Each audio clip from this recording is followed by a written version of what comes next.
The following program is a production of Pioneer Public Television.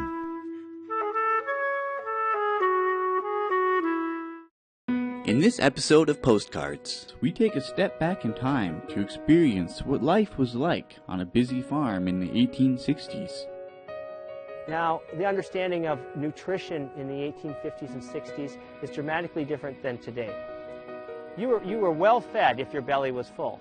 Now, it didn't matter if you had rutabagas 3 times for 3 meals in a day, but if you ate enough rutabagas, you were well fed.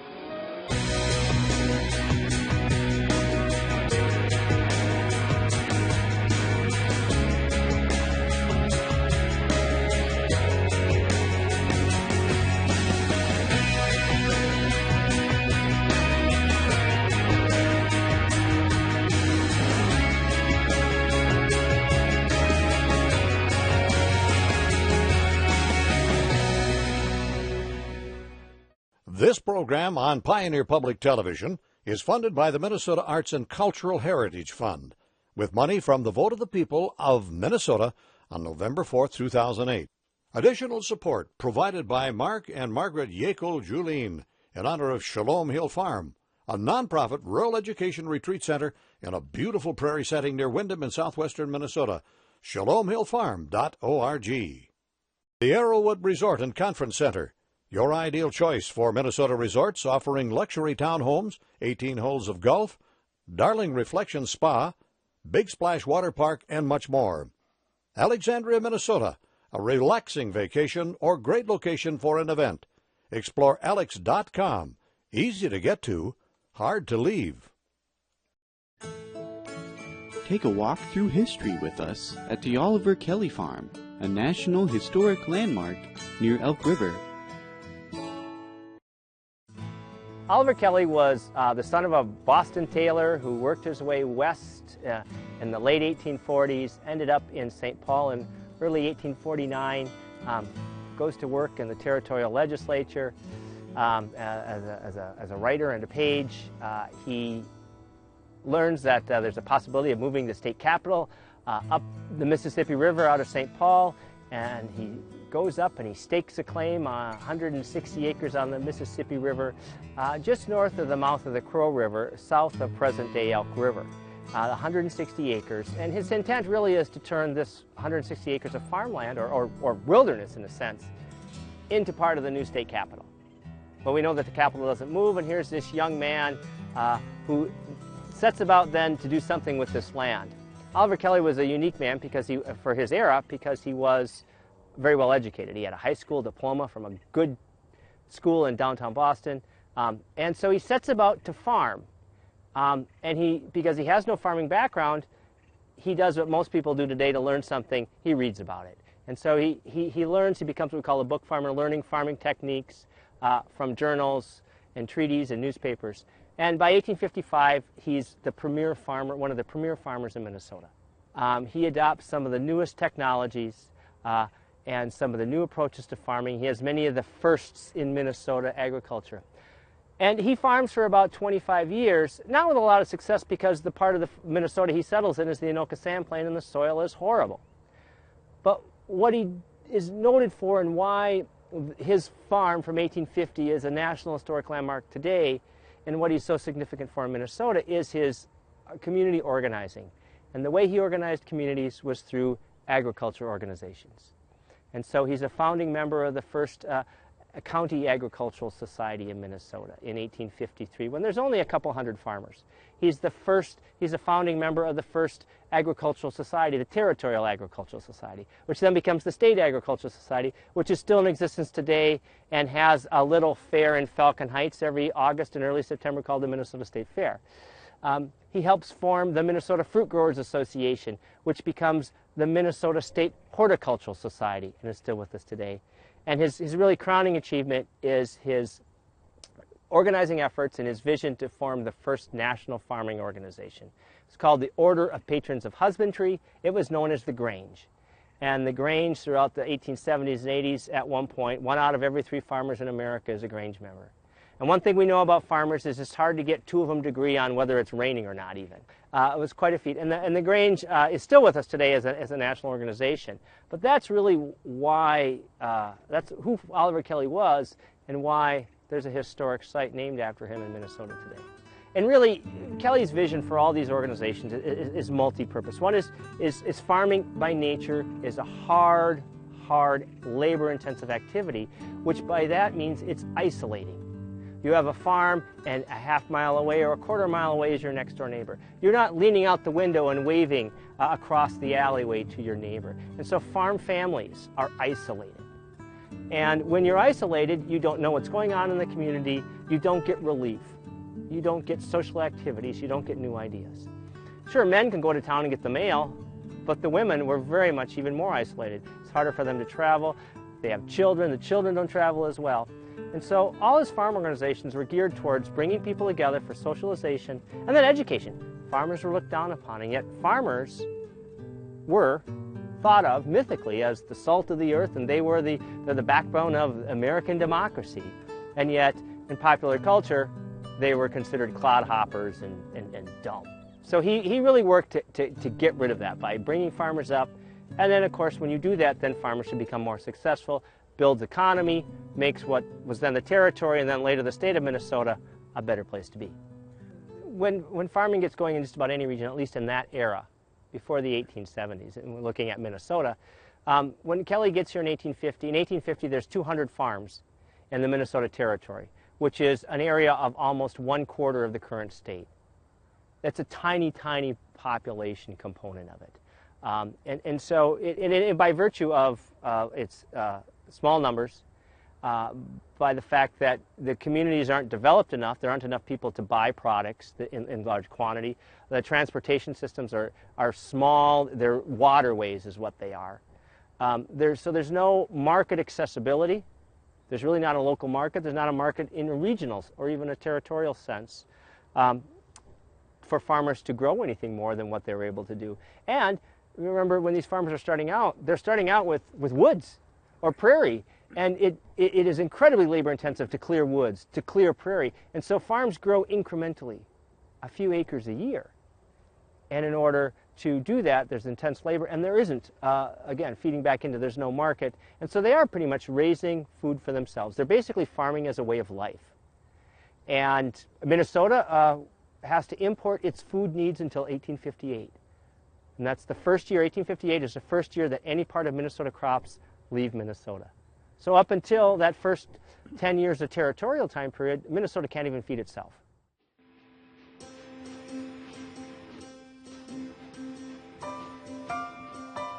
We are about 35 miles from downtown St. Paul today via highway. So by river, it was a half day's journey.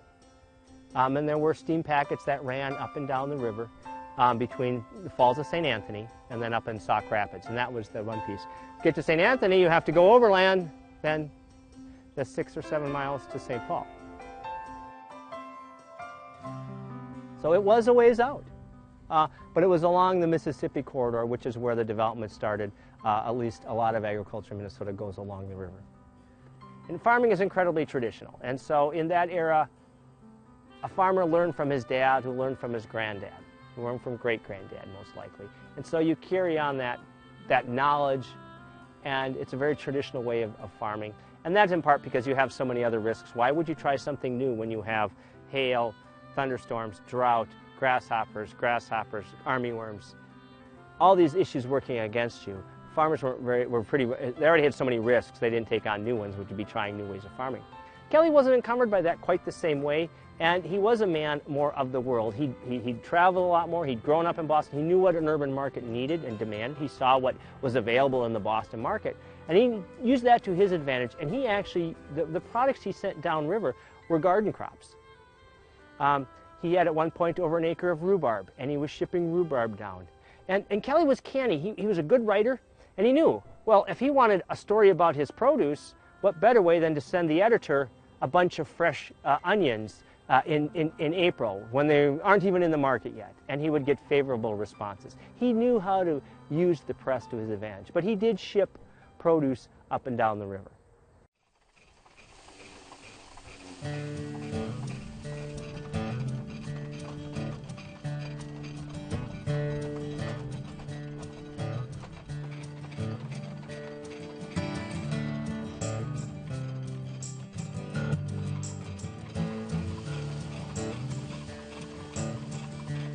Well, the Kelley Farm is a state historic site. It's been a state historic site since 1961, so it's under our state historic site system. So we have protection. The state has responsibility for the state historic sites network for maintenance and some operational components. The Kelley Farm, though, is also a National Historic Landmark, and that is the highest designation that historic properties can get across the country. And in order to become a National Historic Landmark, a significant component of American culture had to be affected by the people who lived there or something that happened there. So Gettysburg is a National Historic Landmark battlefield. Mount Vernon is a National Historic Landmark as a place where George Washington lived. So there's these properties around. Minnesota has, I believe, currently 19 National Historic Landmarks. There's fairly few yet, because it is a very stringent set of requirements that the property has to meet, and it's administered by the Department of Interior. So today, as a historic site, National Historic Landmark, we have all the benefits of preservation and state support, and we're part of the Minnesota Historical Society, so we are very much a part of a very large, active education organization. And so today, as a historic site, we are open throughout the year to both general public at times and to special groups, school groups, adult groups at special times as well. And the farm has been restored to the 1860s time period when Kelley and his family were very actively farming here. And so we've restored it back, even though it's been a working farm since 1850. Throughout the 20th century and the beginning of the 21st century, it's still a working farm. But we restored it to the 1860s time period. And so we do the farming and domestic activities much like those that were done when Kelley was here 150 years ago.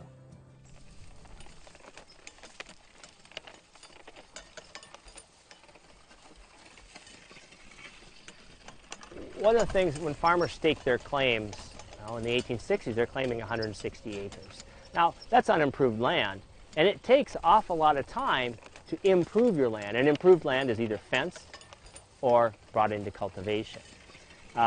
In Kelley's era, starting in 1850 when he claimed his first 160 acres, and he added 29 more acres in 1855, so his total operation by 1855 is 189 acres along the Mississippi River.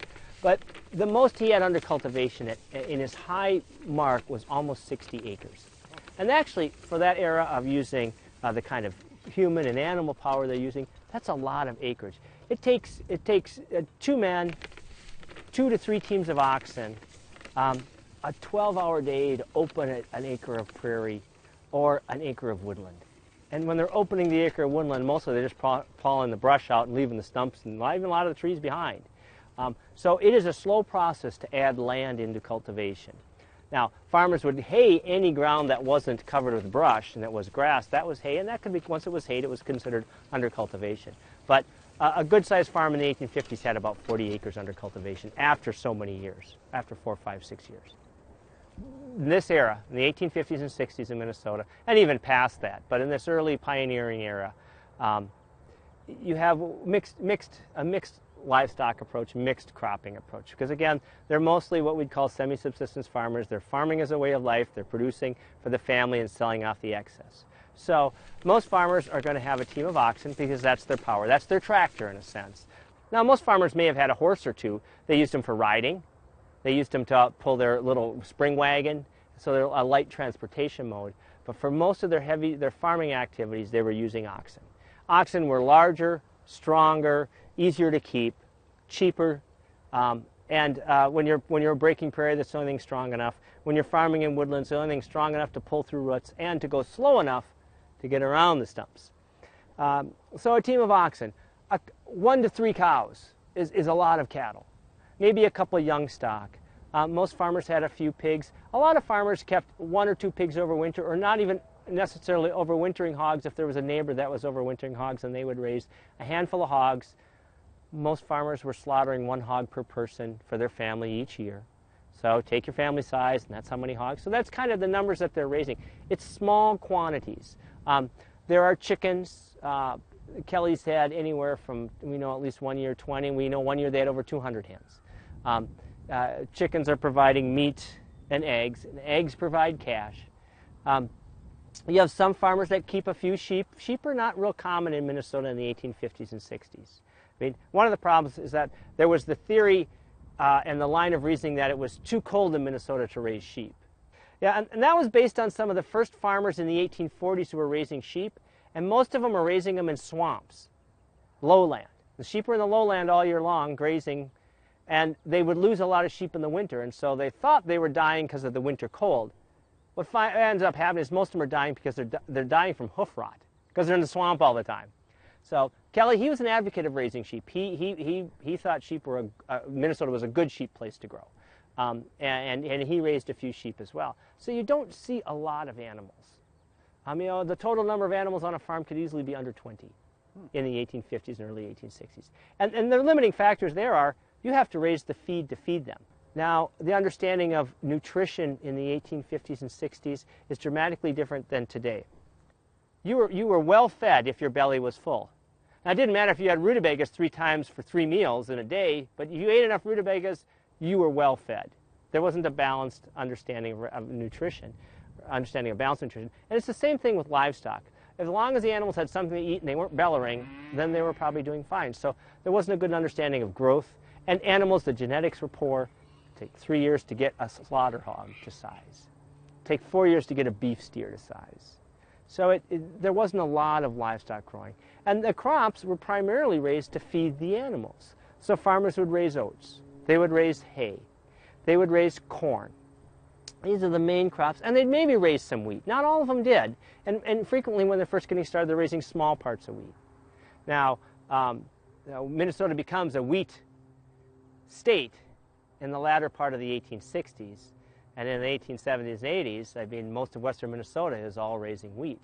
But Minnesota doesn't expand that far west until the latter 1860s. So those first 20 years of farming in Minnesota wheat's a minor crop. There's some rye, but that's generally grown by Germans. So there's crops like that. There's a lot of dried beans grown, field beans. There's a lot of those that are grown. And that, of course, is because they're nutritious. And boy, dried beans keep forever. And that's really what happens then with their crops. There has to be a preservation ability or component in use. So the corn is fed to the hogs and some to the cattle. Oats are fed to the animals. But other crops are also fed to the animals. A lot of vegetables are fed to animals. Rutabagas. Potatoes are part of a horse ration. Carrots are fed to horses and cattle.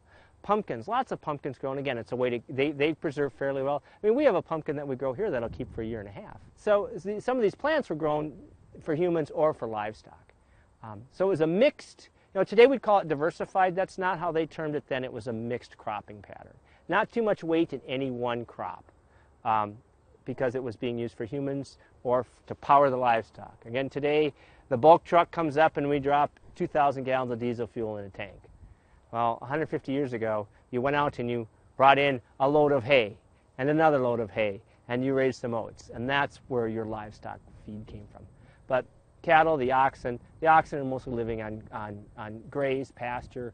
Most animals are just wandering around free. Kelley becomes one of these farmers who advocates new ways of farming, and you pen them in. So 150 years ago, farmers fenced their fields to keep the animals out because they're all wandering around. The crops in the gardens are for humans and some are for livestock. Usually it's excess that go to livestock. So the vegetables that are grown are, first and foremost, traditional vegetables. They are primarily, in this era, also mostly root crops.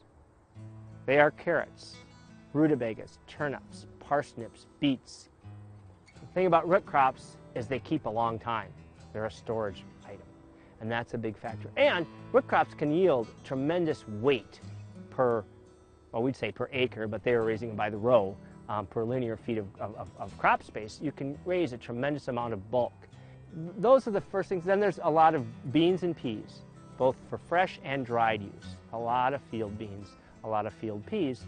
again, they're being used because they can store year-round. So you see there's a theme here. These plants are mostly produce that store well. But there's also other things that are mixed in there. Many of the same crops that we see today, and many of the ancestors of our garden crops today were grown in Minnesota 150 years ago. There are summer squashes. There are winter squashes and pumpkins. There are tomatoes. There are lettuces. Lots of lettuces grown in the spring. Lots of cabbages. Cabbages, again, a cabbage will keep 3-4 months on the root cellar floor. Those are really the big kind of plants. Crops that weren't seen then that we see today. We can't find broccolis. The broccoli itself didn't really exist then. You do see some cauliflowers, but not tons. They're around, but just not real commonly grown. I still haven't found a reference to eggplant before 1880 in Minnesota. I know that the seed was for sale, but I haven't found any reference to eggplants being grown. I'm not sure why. Those are probably the biggest ones that that are around in gardens today that you didn't see being used. So again, melons, cucumbers, a lot of cucumbers, because again, those can be saved for months and months on end as pickles. Watermelons, muskmelons. And you see a lot of those, and you almost always see the same references, especially watermelons.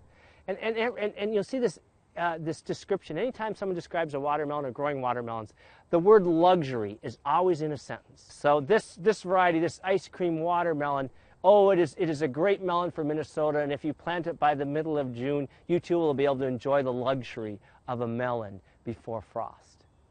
Today we push our gardening limits. We plant a lot earlier than they did 150 years ago. Both the garden crops, the field crops, we lengthened that out. The crops then, the number one thing was production. Flavor was really a second.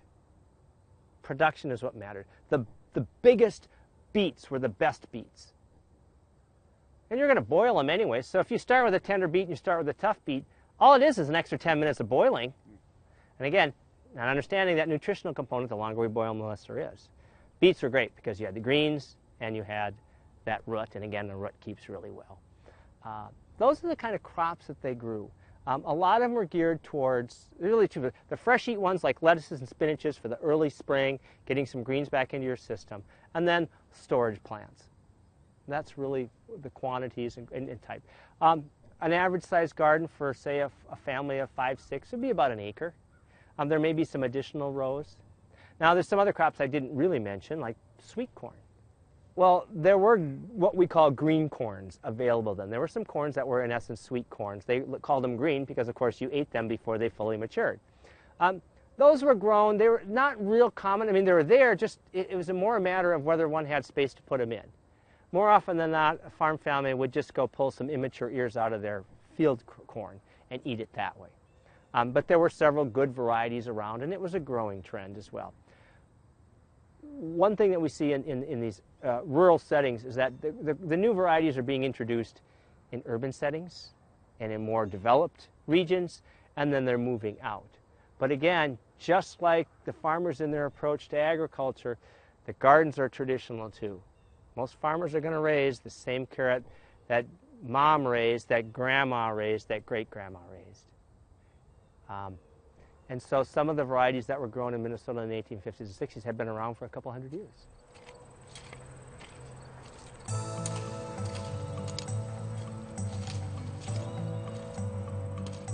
The garden was part of the woman's sphere of influence, sphere of domain. So the gardener, the woman, the farm woman, her daughters, the hired girl, and then the young boys, they are the ones that took care of it. So the field work of preparing the soil, the plowing would be done by the man, the older brothers, the hired man. They would do that part of it, and then maybe get the tillage ready, and the planting was generally done by the women and the hired girls.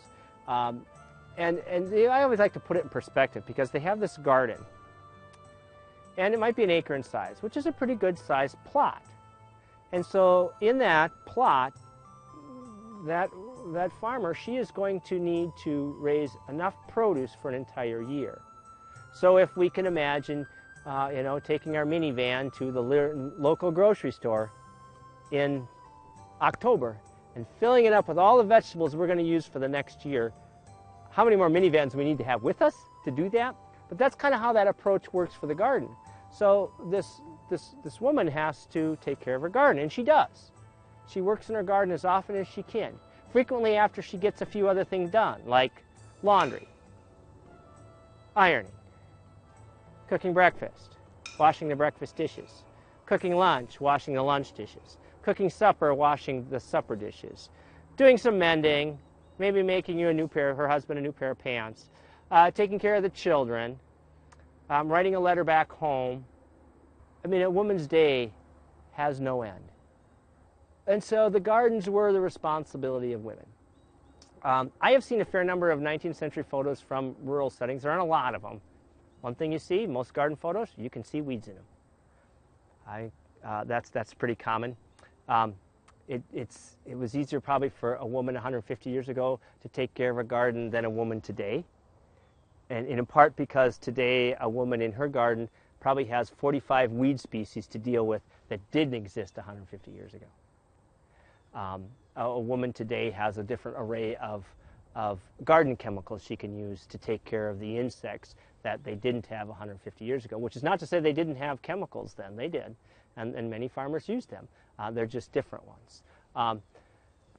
If your crop fails today, you can go to the farmer's market and buy produce. You can get it from the grocery store.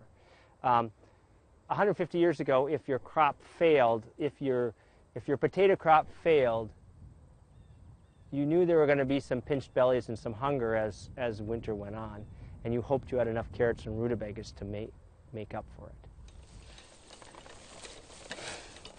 It's fun to talk about this amazing place.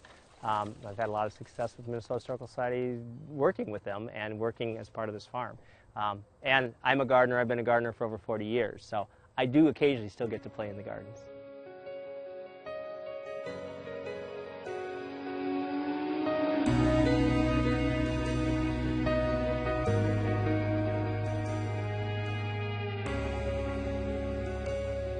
Visit Pioneer.org for more information on Postcards and other Pioneer productions. Pioneer On Demand has all of your favorite productions available to watch online at your convenience, including past episodes of Postcards. This program on Pioneer Public Television is funded by the Minnesota Arts and Cultural Heritage Fund, with money from the vote of the people of Minnesota on November 4th, 2008. Additional support provided by Mark and Margaret Yekel-Julien in honor of Shalom Hill Farm, a nonprofit rural education retreat center in a beautiful prairie setting near Windham in southwestern Minnesota. ShalomHillFarm.org. The Arrowwood Resort and Conference Center, your ideal choice for Minnesota resorts offering luxury townhomes, 18 holes of golf, Darling Reflection Spa, Big Splash Water Park, and much more. Alexandria, Minnesota, a relaxing vacation or great location for an event. Explore alex.com. Easy to get to, hard to leave.